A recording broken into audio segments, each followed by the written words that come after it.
Welcome to Carefree and Conscious with me, Susanne Wilson, the Carefree Medium. If you enjoy this type of content, please be sure to like and subscribe and share with a friend. Today on Carefree and Conscious, I died and spoke with God. Now I'm a healer. Today's guest is Debra Martin. Debra is a world-renowned intuitive healer and an International Research Lab certified medium with the Windbridge Research Center. Her skills have been scientifically documented. She is a spiritual coach, a survivor of 3 near-death experiences and cancer. Her most recent books are Proof of Miracles and Doctors, Faith and Courage. Debra had her 3rd near-death experience on 1/21/12, where she went out of body and had a conversation with God. From this experience, her mediumship abilities heightened and she was given the gift to heal. She has her own unique technique and an amazing story that will inspire, challenge, and uplift you. And now, Carefree and Conscious, I died and spoke with God. Now I'm a healer. Debra Martin, welcome. Thank you for being here on Carefree and Conscious. Oh, I just feel so honored. Thank you so much. Well, we're honored, and I want to get right into it. You have had 3, not 1, not 2, but 3 near-death experiences, and some very interesting things have happened here. And they've allowed you to grow as a spiritual teacher, as a healer, and as a medium. But before we get into that, how are you working with people? What kind of modalities are you using today, right now, with all these beautiful gifts that you have? Well, I've combined my healing method with my mediumship. So that's helped me with the healing because, as you know, when we see spirit, we see when they're in the room, we can hear them, right? So in my healings, I'm seeing spiritual surgeons, I'm seeing loved ones come, I'm feeling the presence of God. And as a medium, we can also feel when spirit's in the room, but now I can feel on my body for their body where they need to be healed. Wow. So it's like you are in their place in a way, spiritually speaking, you're feeling it. And, I got to tell you guys, I have had my own healing treatment with Debra and my dog Baron, who many of you know. He's Baron Von Blessings. Yes, I am that person. He's had healing with Debra, in which she gave some very important information about a chronic condition that he had, which later the doctors had been, they just had been flummoxed, like, what's going on here? And she turned out to be right, to the point where one of the vets says, now, who is this lady? Who is this lady that could diagnose this through energy work? So, and I've known you for about 10 years, and you're one of my very most respected colleagues. I have this great history of sending people to you with excellent feedback. So I know all about you, but our audience may not. Can you take us back to that very first near-death experience and just walk us through what happened? The first one or the one where I received the healing? Well, we want to know about when you talked with God, and I know that's the most recent one, but were they different? Tell us the different circumstances in all 3. So the first one, I really wasn't using my mediumship abilities at all. And it was the same night that Princess Diana passed. And so I was watching it. I was out with a group of friends and we were watching on TV. And when you're seeing something like that, it hit us all at that moment watching it. And so I remember getting in the car, and I was a single mom of 3 going, I don't want to get in the car. My friends were all joking, just get in the car. You're just worried about what you just saw. I didn't know what a premonition was then, right? And so I was receiving this premonition, like, something's going to happen. Don't get in the car. Well, I proceeded to get in the car. And before impact, we were on the freeway. And before impact, I knew to say, no, not now. I'm a mother of 3. And then the bang. Now, how did I know to say that? Wow. Okay. So that opened my wake-up call. mediumship. Yeah, that opened everything up. Like the whole spiritual journey. Where did this come from? How did that happen? And we were saved by divine intervention that came and got me out of the car. And he had taken my ring. My ring was smashed and it was bleeding. And he took it, put it in his mouth, put his teeth marks on it, took it off my finger, went to the left. I looked to the right. All the fire trucks were coming. Looked to the left and he was no longer there and no one ever saw him. Who do you think that was, Debra? I just feel it was a divine guide that was there. He saved me, but he also saved me in another way, a way of opening my door to the spirit world, showing me, who was that? And I had proof with the teeth marks. So there was so many levels of lessons in that one really impactful moment. I got to tell you, I've got goosebumps already, and I've read this account, and this is in which one of the books? I don't recall or offhand. Which book is this in? I get lost with it. Get them all, you guys. Get them all. Okay, so now you've got the wake-up call. When's the next experience of leaving the body in a near? The next one was the day after I was engaged. And I was driving to a friend's house. I was in a left turn bay, just sitting there, waiting for traffic to go by so I could turn into the neighborhood. And I had no premonition, nothing. And this time I was hit by a man in a diabetic seizure that hit me so hard I went into oncoming traffic. But what's so interesting is I was out of body watching this all happen before I was actually hit. And so with that happening, I remember a strong being behind me saying, "Are you ready?" And me looking down like, there's just no way I'm going to survive that. That car's going to come and come on top of me. I'm done. But that wasn't the case.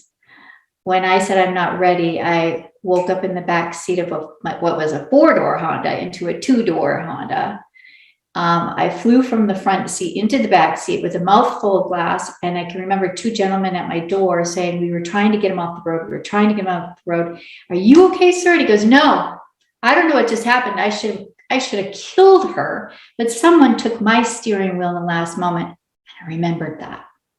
Oh my goodness. And that probably, he's already in shock because he's had an accident. Now he's got to be really just head spinning, knowing that somebody took that steering wheel. I never got to speak with him, but that whole NDE was like, okay, we exist somewhere. And spirit has a voice because, someone talked to me, somebody gave me that choice. And I came back, and that opened up my mediumship. Okay, the first one didn't do it. You have one near-death experience that gets your attention. Somehow you have precognition, it's about to happen, but that didn't get your attention into the mediumship. Why? What's different about the second near-death experience? Well, the first one was just opening the door, going to conferences. What is this all about? Second one was like, I heard something, I saw something, and it kind of reminded me of when I was a child seeing spirit. So I was like, something more is here. And then I started dabbling in and talking to spirit. And that's when I went to Dr. Gary Schwartz and said, is this real? Love it. Okay. So guys, the wake-up call is not like snap of the fingers overnight, your life has changed. We have to integrate that experience. We have to integrate it. We have to figure out what we're going to do next. Now, let's get to the really amazing experience. You had a conversation with God while you were dead. What happened? Okay, so I was sick and dying, and the Mayo Clinic couldn't figure out what was wrong with me. And I was in a lot of pain for months, and I was down to 90 pounds. I lost all dignity. I was a mother with a child at home that was in 3rd grade, and I wanted to die. I no longer wanted to live. So I was asking and begging, just take me now. Interesting, here comes the mediumship. I saw a spiritual surgeon come into my room, and I go, What are you here for? And they started working on my body, but it was so painful. I said, how am I going to get through this? I know I have to, but I got to remove my mind. And how am I going to do that? And so like in meditation, we breathe, right? So I took a deep breath. And when I did, I was now out of my body, traveling upward into this beautiful, beautiful light. And I come to a stop and I go, wow, well, this is nice, but I'm the only one here. I'm looking around and I'm like, but I'm not in any pain. And then I saw this big being. Now, people always want to ask, well, what did God look like to you? And I could describe it, but that might not be your God. And I believe he comes in many forms. Tell us about that. Why would God come in many forms to different people? What's the purpose? We recognize him because we all have different beliefs. Our human beliefs are our core, right? So God's going to come to us in what we believe and how we believe. And so my God came with this beautiful tall being wearing the white robe, arms out like this, and now holding my body. So now I'm like, okay, I'm watching my body being held. I didn't really put two and two until after I came back and thought about this. That was my spirit watching. Okay. And so he took my body and put me on this beam of light, and we went into this cave. It was like a white dome. And I said, why are we going here? Here I'm questioning everything. And he's like, because I don't want anyone in the universe to hear. This is between you and I. And I remember this long piece of paper. It was like I was sitting down at a desk. He was standing behind me, and I see all this stuff. He's like, this is your lifeline contract. And I'm like, never heard that, right? And he said, you need to go back and everything will be reversed. And I go, does that mean my health? Like, I'm not going back if I'm sick. So he said, you'll go back with other gifts. You will have a new mission. And I heard voice was going to be one of my missions. So I thought my mediumship was going to heighten. I didn't think anything of it. And so when I signed the dotted line, it said 1/21/12. And I heard, remember this date. All numbers are reversible, and so is this. But God said that if I stood in this oath, God would also stand with me, that it was his oath to me as well. So when I came back, I could remember almost like being underwater. You know, somebody holds you underwater for a long time. You're like, oh, I got to breathe, right? And I felt myself going into the body. And I was like, what just happened? And there were no more spiritual surgeons in the room. And it wasn't like I was miraculously healed at that moment. I had to think about it. I had to feel it. I had to feel to heal. I had to sit and write what I was really holding on to deep down and walk through it. So in about 6 months, I was totally healed, and they never found out anything.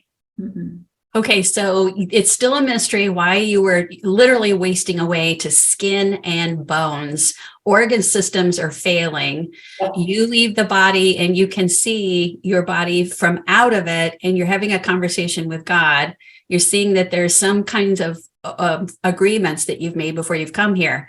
So to play a devil's advocate, no pun intended, why wouldn't God just tell you exactly what your mission is, exactly why you're being sent back, and completely heal you then and there? What's your theory on that? Well, there was hardship. Had I known all the hardships that I had to go in order for him to continue to mold me, and also for him to see that I really, really had the trust into doing this, that could I really walk the walk, so to say. So one, by me having to feel to heal, that's something I brought into my own healings to help people. Another, I had to lose everything that was stable in my life. My foundation, my marriage, everything. And I had a loving marriage. He was a wonderful man, but this was not the path he chose to do. And he kept saying, why you? Why are you chosen? And I said, I don't know, but I have a mission, and I took an oath. And so rather than us fighting, he allowed me to do my journey, and he's doing his journey. And it's hard. It was hard. If I knew that, there's no way I would have done this because, you might have said, whoa, wait, can we make some revisions? Oh, definitely. In fact, I did say, before I leave, can I just see my parents? I really missed them. And he's like, nope. Why? Because you'll never leave. So see, there you go. That's it. And the date 1/21/12. And how has that continued to be significant to you? It feels like it's sort of almost like a linchpin for this new life that you have in some way. Yeah, it's like every year I see it come about and it takes me right back to that day. But I see how each year leading from that, all the lessons I've learned. And I'm like, I mean, we all are going to continue to live and learn. But sometimes I'm like, really? Do I need to learn more? Like, can this stop? Like, because, then I got cancer and I'm like, come on, what does that mean? Right? Well, let's move into that cancer. I'm thinking you're healing so many people at this point, and some people just like a neighbor 2 doors down, or somebody from remote across the other side of the planet, or a big celebrity. All these people are coming to you for healing, and the healer gets cancer. Walk us through that process. Excuse me. Walk us through that process of, you talk about loving the cancer, loving the treatments. I guarantee you there are people listening, watching that are going to go, it's a battle. It's a challenge. It's a battle. I have to defeat. But you have sort of a different experience here that maybe we should all take in. Can you talk about that? And I have to thank you, because I remember when it first happened to me, I was like, how are people going to take this if I'm a healer and I have cancer? And what if I don't heal from this? Because what am I going to do? And I can remember calling you and telling you some of the lessons that I learned, and you inspired me. Write the book. This is good. This is good information. And so, writing the book, not knowing the outcome, it's like, oh my gosh, what's going to lead to? But I can tell you that was another lesson God wanted me to have for being a healer, because healing someone with cancer and you're working with them, you feel you know them, you feel you have that compassion.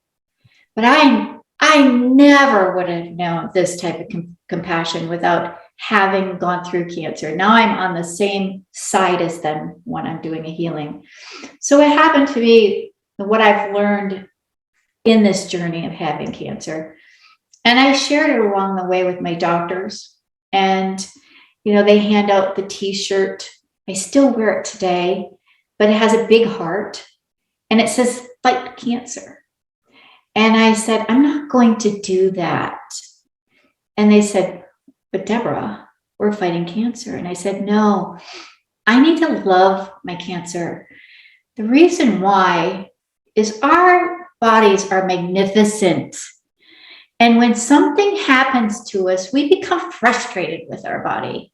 Frustration causes resistance, right? But if you have a child or a pet that's sick, you don't just go, get out of here, or fight with you. You love them, you hug them, you embrace them, and that love is part of that healing. So I talked to my cancer. I talked to my body. You've been magnificent. You've done wonderful things for me throughout the years. We got this. Let's work together as a team and show me what you want me to learn from you. Because once I learn the lesson that you are giving me, then I can say goodbye to you. And I remember calling it, this is the beast. You are my beast. But at the end, I saw the beauty in the beast. Ooh. And the book is Doctor's Faith and Courage. Mm-hmm. And you had signed a copy for my mom and mailed it off to her. And she said, people call her like an angel lady. She's very connected her whole life. And she said an angel wrote this book. Oh, thank you. To know that someone with such a loving vibration would be able to suffer this much and then come back and teach us is possibly the highest gift of all that you can give. And she had breast cancer, went through mastectomy and radiation, and was fine in 10 years, almost to the week. It came back. And then she went through it again. It came back. And now she's about 5 or 6 years cancer free. So when she read that book, she was like, she did the same thing. She was talking to angels, talking to God throughout it. And she thanked everybody that put anything in her, if they were sticking needles in her or eyes or whatever. And so you guys have so much in common. But I think and our live audience here today is our Carefree Souls community. Put in the question box if you have questions about this, because I know we've got some folks here that are going through cancer now or had it before. How did you make that shift from I'm going to stay? How were you? No, here's the better question. How were you challenged to stay in a state of grace when your body is like falling apart and the treatments are making you so sick? Do you know that was the first thing that was the hardest is I have 18 pills, chemo pills that I have to take a day. And I said, I got to bless these. This is part of my healing. This was made for me, not against me. And I can remember the first time I would have a little dish every day. I'd place them in the dish. I'd stand in front of my picture where I feel God coming through a picture of Jesus. And I look in the eyes and I would say, thank you, and digest. Thank you, and digest. Because really, this was part of what was going to heal me. And it was hard, but it got easier. So that attitude of gratitude really, really helped. Walking with it, the doctors could see a difference in my health, right? They could see that, okay, I'd say this is a shitty day. This is just, I'm having an awful day. And they'd be like, no, you're having a great day. No, I'm not.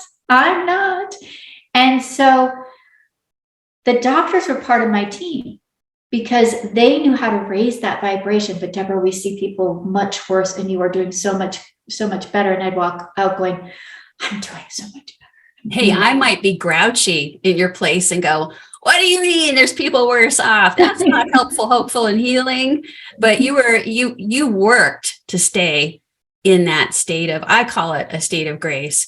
But did you know even then that this was going to make you an even more powerful healer? I mean, people from all over the world seek you out. Did you know where this was going? I did not. I didn't know if I was going to survive. And all I know is when I was going through that process, in the beginning, I would do like one healing a week. And I was like, wow, I feel even more clear. It's like everything, was out of me. And I never felt, not just in the healings, but I never felt such a stronger connection when I was going through treatment than I do now. And I have a strong connection, but it was just like, I think what happens to us humanly is we worry about tomorrow or what's happening today or what's all this stuff gets in the way. But when you're going through cancer, you don't know if tomorrow will be here. So you start to live in the now and nothing else matters. And you just feel so connected. And obviously you're very connected. Now, I'm going to move into a very sensitive topic right now. You've just attended a memorial service for one of the dearest friends of your entire life. Is it okay to talk about that? Yeah, I get the chills. Ooh. Yeah. Do you feel him here? Father Tracy, tell us about Father Tracy and your relationship and how that evolved. It seems like an unlikely relationship. And tell us about that. So Father Tracy lived a life of love and action. And so that's how I can describe him. He was a reader and he read every book and he didn't have a closed vision. His vision was broad and his heart was open.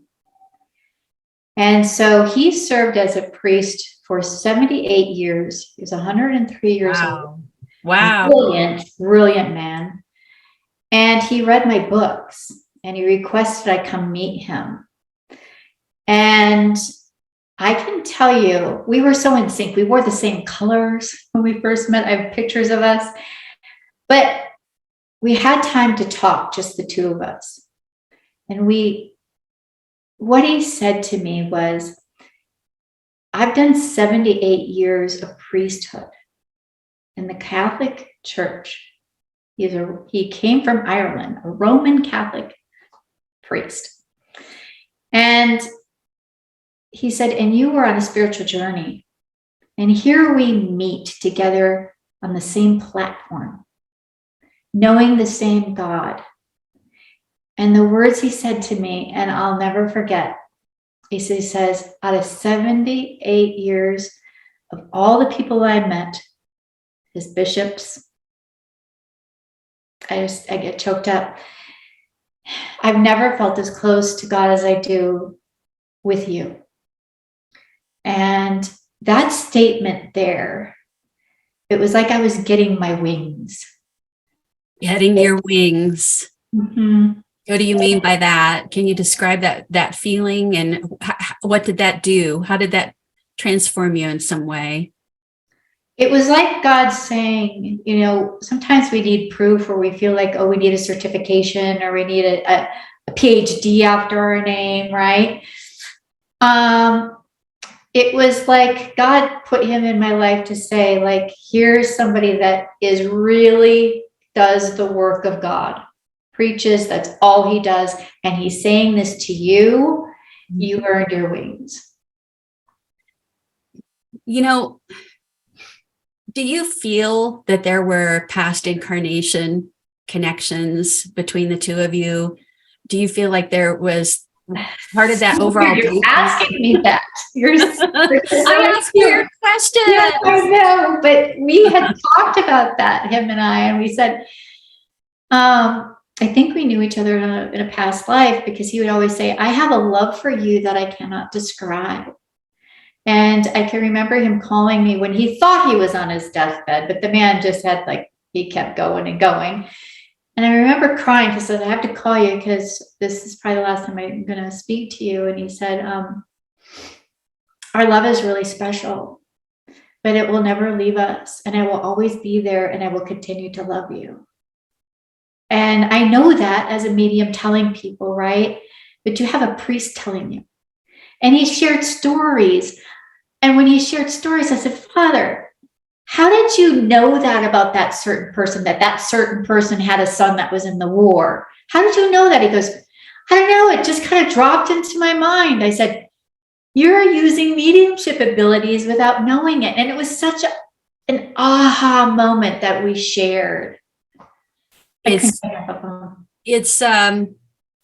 incredibly special, and it's incredibly rewarding. And I happen to think you were due for some nice reward here on the earth plane for the suffering that you've been through.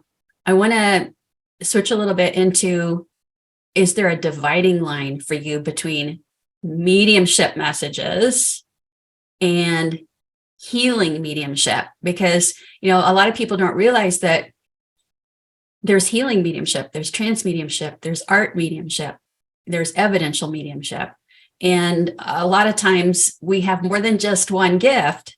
So how does healing and mediumship come together for you? And how can you separate them out? They're different, because people say, well, I want the healing with the reading, because I do offer that. But they don't understand that my readings are different. Readings, I'm talking to you on the phone, and spirits talking through me, right? And you're trying to get as much evidential mediumship as the spirit wants to give you.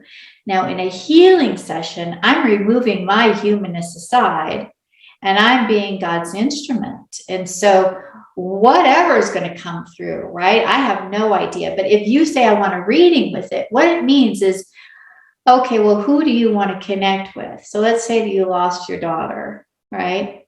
And this has happened. It's on a YouTube. One of my YouTubes is the woman from UK had a back injury. I don't know anything that she needed healed. And I remember seeing the spiritual surgeons coming here, but I remember seeing the daughter. And I'm like, the daughter's here. She's touching your shoulder. Now, you're not listening when I'm listening. So in a reading, you're on the phone. In a healing, you're somewhere else sitting in your quiet space while I'm listening, healing, and recording. I can't have any interruptions. Because if God comes into the room and has specific words for you that only you know, that's it. That's it. He might take you on a spiritual journey where I help you leave your body. Some people will actually feel that they did go there. Some people will feel like I just visioned it. There's no right or wrong way. But so now I'm seeing spirit, let's say on a spiritual journey. I'm hearing spirit. I'm feeling the daughter. I'm watching and witnessing and telling. It's like watching a movie. It's different, but the words are still coming through.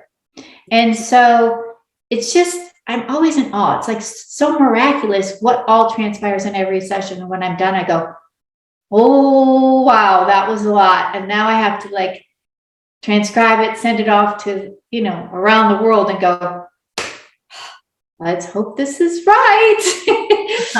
You got to have that trust, right? It's everything we do. You have to integrate the experience. I know years ago when I got off of your table, I was in almost like a state of shock. Things would happen, and it's documented in one of the books, but I would taste medicine in my throat, and I would taste like a metallic taste. And then you say, the spirit surgeons are putting medicine in you now. And I'm like, whoa. And I would feel, and I actually had marks on my neck, and no one touched me. We were in the same room, but you never touched me. And you were saying they're working on your throat. And we documented the marks on my throat afterwards. I mean, there's so many things. It's just undeniable. Right. And that's in Proof of Miracles. And that's when I was doing in person, but I'm not doing in person anymore. They're all distant. Well, here's the thing. You did Baron from distant. And I don't know if it's even more powerful from distance. I don't feel like, you know what I think it is? Like, people want to see us for the evidential mediumship reading. They want to see us in person, but then they get there and they're so nervous. Right. That I feel like sometimes that's the flow is not as good as it's not. And the other thing is, a woman said to me, which I love the way she said it. She said, I really wanted to be in person with you, but you described my body being like this, the right side lower, the left side higher. Had I walked in, you would have noticed that I had lost the left side of my breast. There it is. But because I wasn't there and you described that made it even more profound. Right. So I don't want to feel your energy. I don't want to talk to you even before or after. I just want your picture. And if you want to tell me what's wrong with you, that's fine. I put it into my prayers, but I don't limit it to that, because if somebody says I have brain cancer, I want to go to the brain, but what caused it? Right.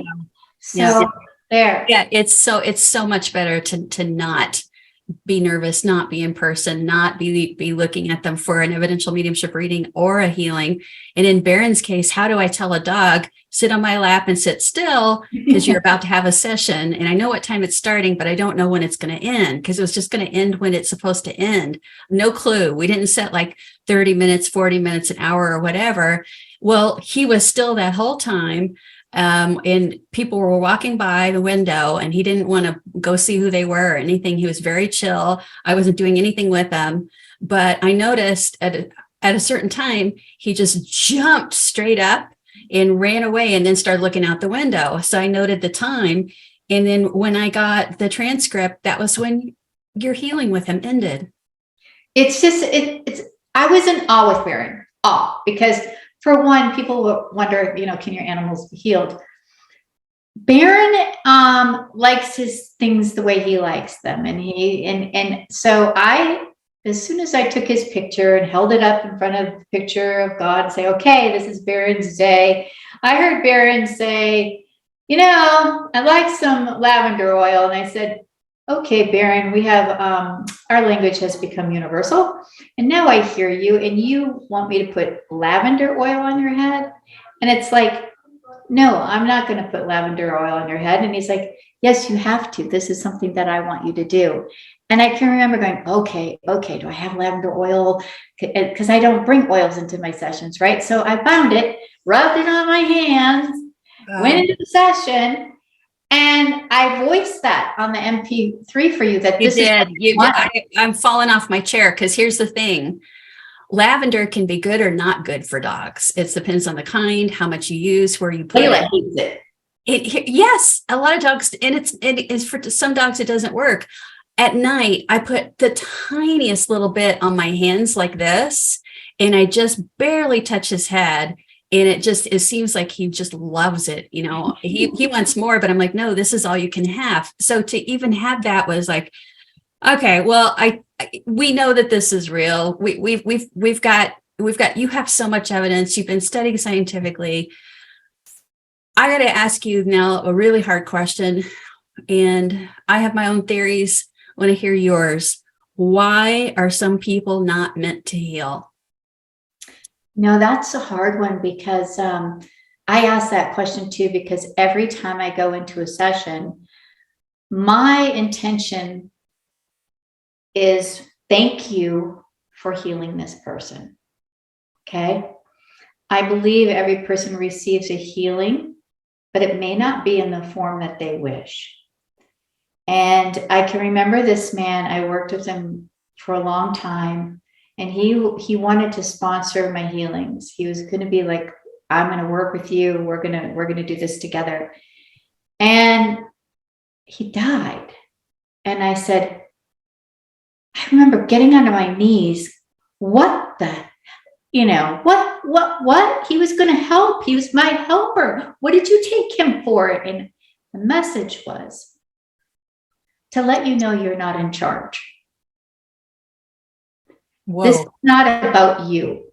And the moment you think it's about you, you will lose your power. So that's why people have to sign waivers too, so that they understand this is not up to me, but I'll give you my all. Yeah. And sometimes, like one of the persons, she was dying and wanted a healing. And I'm like, what could I give her? Should I allow her to have a healing? What do I do? And God says, do not deny her. And she had fear of dying. And what happened with her, as words came through to her saying that she was worthy, and she was told she wasn't all these years. And for the last 2 years of her life, or 2 weeks of her life, she felt she was healed completely, but she lasted 2 more weeks. She lived like she was completely healed, because she was healed of the one thing that held her down. And she emailed me and said, you healed me of my worst pain. And that was better than healing my cancer. I was like, what? So there's something like they can get inner peace, or, maybe some pain relief, even if healing isn't on the path, it sounds like. Right. Well, emotionally, physically, or spiritually. So, there could have been emotional pain that needed to be healed, and then you'll heal it in time. In fact, I just received an email today that said, the guy said, and this was in 2019. He said, I just re-listened and I got more awareness from my healing. So it keeps giving, and you keep growing, and you keep healing. So healing can be a process as well. I just looked in the question box from our live audience, the Carefree Souls, and Diana actually asked, do you connect to determine if a particular client is meant to be healed, or if it's their time before you work with them? I do not, because I do not want to limit what I am doing. I know that you'll be touched on all levels, and it's not up to me. So if I connect and say, God, will they be healed? Then I'm still the one orchestrating the session. If I go in and say, okay, here we go, let's go. It's like taking a roller coaster ride, guys. You never know what you're gonna experience, and when you get off, you go, "Whew, that was quite the ride." And that's what I do. And I'm on my knees, and I'm in gratitude every single time, because not one's the same. And if I could share each and every story, I would be writing books after books and never have time to do healings. That makes sense. That makes a lot of sense. Donna would like to know, do you think we are always given the choice of when we exit this earthly plane? No. Aha. Why not? What do you think is the reason why we're not always given a choice? Because I had that, I was taken out of body in that car accident. And I asked, an out of body experience, I'm witnessing this. What did I learn from? I came back to tell others that people that have that have died in a horrific way, whether they were murdered, whether they were decapitated in a car accident, they were out before their body felt it. Okay. So some choices that we make in life, there's consequences and we might take the wrong turn. But that does not mean that when we get to the other side that we're upset or that we don't accept and are happy where we're at. So that's the difference there. It's called free will. There are times where, yes, this was meant to be, and this was part of your lifespan contract, and with children, you guys made this is what you are I'm going to leave before you, this could be what you both decided. I did a session once where this girl had a hernia and she was suffering so much from it. And her twin sister showed up in the room. And I go, not sure if you knew you had a twin sister, but she's here. And she says the reason you have a hernia is because I bailed on you and you felt abandonment. She went back to her mother and said, was I ever a twin? And she's like, yeah, but I never thought there was a reason for me to tell you. Oh boy. That's the way to find out. So is there an answer to that? I think we're not the ones in control. And when we get to the other side, we will know if that was the choice that we made or if it wasn't. But for my advice to anyone that is struggling, that lost a loved one, know that they weren't in pain when they passed. And also know that if it does make you feel better, that feels like that was a choice that we made, then own it, because that's your intuition speaking to you. Okay, good. You and I think a lot alike. Free will, absolutely. There's a mix of free will and broad stroke planning before birth. I think I've never subscribed to that every single thing is part of a plan, because it makes us sort of like puppets and not empowered. But I think there are things that are just inexorable that are in there that are going to happen by the same line of thinking, because there's a mixture. We're co-creating all the time. And speaking of creating, what is this shirt that you've created? I know about Army for Love, but tell us, you have an Army for Love shirt on. What does that mean? Yes, I will tell that, but I want to tell you what you were just saying. If we say it's always one way, we stop learning. Oh, this is good. Okay. This is good. Right? We don't want to stop learning. It can't just be one way. Anything that be. No extremes. Not always. Army for Love. I was in a radiation treatment under this big machine, and I heard you need to surround yourself with an army of love. And so I started thinking, what does that mean? Create the people around you that's going to bring joy. Do not allow the people that are going to bring you more anxiety, more concern. I chose not to share with everyone because I didn't want the energy going out there. Oh, poor Debra, did you hear? Right? And the number 4 is one of my favorite numbers, but it's like there's 4 sides of us. Spirit stands in front of me. They help me walk through it. Spirit stood behind me, so I'd never fall back. And Spirit stood on both sides, walking me through it. So whether you're dealing with cancer, an illness, loss of a loved one, or you just want to create an army and wear your shirt because you're all going on a family vacation together, this is my army, create your army and know that you're never alone. And that's what it's about. So when I went through treatment, I would always say, I have my army with me. And I never felt alone going into those, infusions or radiation treatments. And so I made sweatshirts because with chemo, you get cold. I made hats because people lose their hair. It's just a beautiful feeling of knowing that we have our army with us at all times. And when we wear it, going through something like that. It's like, what can you give a loved one when you can say, I'm part of your army, and they wear that, they don't forget it. Ooh, that's powerful. We all have armies for love. Hey, listen, Maggie wants to know, is it necessary to suffer or experience tragedy to have one's gifts activated? No, some people just are automatically born with it, and they just ride the wave, and they know right away. They don't have any fear. For me, when I was a child, it was kind of scary and it wasn't acceptable. I think nowadays children will automatically be embraced with it, right? If you have a mother that, like, if my child started doing that, I'd be like, great, let's use it. I wouldn't shove it under the carpet. Ooh, don't tell anybody, so no, I don't think you have to go through a tragedy. I think we're all born with it. I think we all have the gift of it. It's whether or not we want to practice and open that door. Okay. Here's a question that was emailed in by someone who couldn't be here live in the community today. And I read about the psychic surgeons. I think she's talking about the surgeon doctors. Mm-hmm. What do they look like to you? I have to know. Okay, so they come in surgical gear. They have the masks on. They wear the whole shabeel. And somebody had asked me, were you scared on 12112 when you saw them coming in and the surgeons, and they're going to cut you open? And I'm like, well, it wasn't like do, they're going to come kill me, right? I saw the spiritual surgeon wearing their gowns, and I knew that they were doctors. So some people also say, well, I don't want just doctors healing me. That's foreign. I want God to heal me.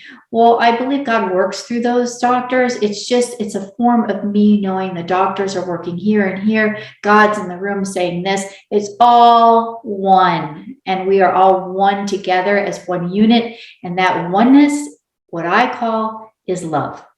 I love it. I love it. Mary would like to know, I think I have healing abilities. Does that mean I should quit my job, become a healer? How do I know my next step? Is there a process? I need some advice. Okay, well, first of all, you'd have to see, like, where are your abilities? Are you healing people? Are you in a state where you can financially support yourself? Because this isn't something that you can just say, okay, I'm going to start a business and I'm going to be, we all know that we don't get rich over this, right? This is something that we do to give to others, and we sacrifice a lot to do it. Being a healer, it takes a lot out of your body, just like it does with mediumship. So really think about that, because it's draining, and you have to learn how to rebalance. You have to have boundaries. Have you learned boundaries with spirit? Who's coming into that room? Really set your stage. Get to know who you're working with. And if you are at that level where you know those people and you're ready to open that door, then it comes to put it in God's hands and say, all right, I'm ready. Bring the people and open the door. Yeah, and pay attention to what's getting your attention, because then the synchronicities start, don't they? Right. Well, doors will start closing on you where all of a sudden you can't do your work. Yep. Right. So it'll all happen. But I really think, really pay attention to where you're at, because we all have different abilities. Not one of us is the same. So just know who you're working with. Well, I have a follow-up question from Wanda. Are the surgeons then former human doctors, or what are they? Interesting you say that, because I have asked that, and I do feel like they have the skills of the doctors, of the physical doctors, because I'm seeing some of the surgeons. I remember talking to Dr. Evan Alexander once, and I said, they went in with this one tool into the brain to do a brain surgery. And I described it. And he's like, oh yeah, we use that tool. I'm like he's thinking, oh yeah, no big deal. And I'm like, that's a big deal, right? So I'm seeing some of the tools sometimes that are being used today. So I'm thinking that these are doctors that have used these tools before, but that God is working through them, giving them the permission, the ability to work on the body. And they look like humans to me. They don't look like angels. Okay. So, and there's a resonance. as mediums, we know a resonance. Like I know I've got a resonance of an angel approaching, or resonance of a person or whatever. So you know that, it's interesting because we've both worked with Eben Alexander before, and he was the first guest on the show because I was celebrating the 15th anniversary of my life-changing near-death experience. And he's done some videos for you talking about the healing he's had with you. Yes. He's had several, and very, very profound. And that's how we became friends. And that's the other thing. It's personal. Healings and readings, you know, Susanne, they're personal. So when you have something like this, keep it sacred. Only share it with those you want, because people will poo-poo it, and then you start to dissolve it and not own it. And it's important that you stand in your own truth. It doesn't have to be somebody else's truth. Wow, that is extremely well said. A member named Kathy here, I think, would love to say something to you. I've just glanced at what she's written. I'm so embarrassed. I didn't know you were. Oh, we're just hearing your voice. Oh, that's so, Kathy. I briefly read a comment that you wrote about an experience that you had with Debra. I'm going to put you on the spot right now. What happened? Oh my gosh, Susanne, I'm so embarrassed. I thought I would just give that to you to give to Debra. She's a joy. So, and I think she'll start knowing who this is. My son had passed about a year ago, and she was the one. I just was led to her, and she gave a reading for my son, Sean, and she was able to deliver so much information, even information that I was like, no. And she said, no, just please write it down, and I found out it was real. Since then, I've had unbelievable connections with Sean, and my own mediumship is just blown up. And I really strongly feel just this healing that took place in my soul and heart, but also for my son, Sean, in spirit. I really, I feel like this healing, Debra, you're just so wonderful, but just the healing extended beyond just myself. I really feel in my heart that it just surrounded my beautiful boy. And, because they're still here with us, aren't they? Just in a different dimension. So. Well, I know you weren't expecting me to put you on, but when I read that comment, something happened in my heart chakra where I felt lifted up. And I thought if everyone watching or listening can hear your voice, they would feel it too. So these kinds of healing mediumship change people. They can make immediate changes. It depends on how things are integrated, doesn't it? Yeah, it's I'm just so deeply grateful. I don't know how else to say it other than just big white shining light around me. Wow. And it was something that you didn't expect, right? Like these healings are so different. So when you listen to it, it's like, this is more than what I could even imagine. Beautiful. Yes. And for me, of course, as a mom, it's not for me, it's like one thing, but knowing in my heart that you healed and surrounded my son, Sean, on the other side, I just know that I just saw this visual of him. He was in white light and just almost like throwing he was 22 when he crossed, but just throwing like a boy up in the air and just surrounded by white light and just flying high. I don't know how else to say it, but just that feeling. It's just. Love it. And you guys, this is not a setup. I didn't know Kathy would be here or had an experience or whatever.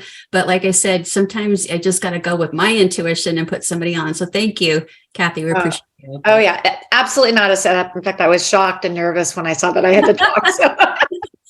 You did good. Oh, my goodness. Okay. Thank you. Big hugs to you and Sean. Thank you, Susan. Thank you.